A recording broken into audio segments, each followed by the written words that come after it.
We now go to Ruth Edwards. Thank you, Madam Deputy Speaker. I'm delighted to be able to speak in this debate. There are some excellent additions to what was already a very strong bill. In particular, I'm delighted to speak to Lord's Amendment 35, which makes threats to share sexual photographs or videos of someone without their consent an offence punishable by up to 2 years in prison. I'd like to put on record my thanks to both Bill Ministers, my honourable friend the member for Loughton Horncastle and my honourable friend the member for Cheltenham, who I know have long supported these measures and worked hard to include them in this bill, and who have put up with me badgering them on this issue with good grace.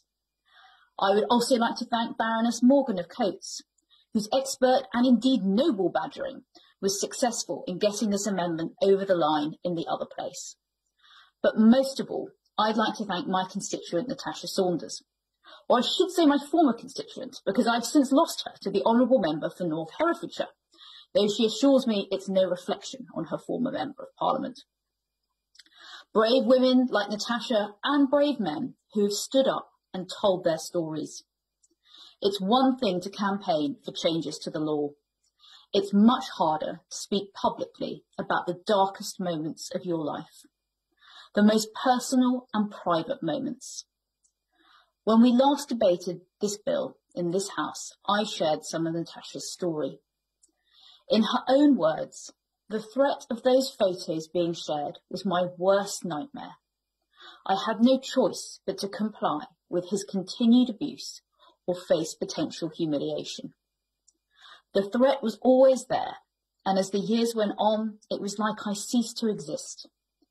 He made me feel invisible to everyone, and if I displeased him in any way, I knew he could use those pictures to ruin my reputation. Natasha has been working with Refuge, who I would also like to thank for their excellent research into this issue, which gave us the evidence base we needed. Refuge's Naked Threat report found that 1 in 14 people in England and Wales had been a victim of threats to share. 1 in 7 young women. Almost 4 in 5 women changed the way they behaved as a result of the threats, proving how much this law is needed. Threatening to expose someone at their most vulnerable because they have done or want to do something you don't like is a deeply sinister crime. It has already resulted in tragedy, and I know has contributed to trapping people in dangerous, abusive relationships.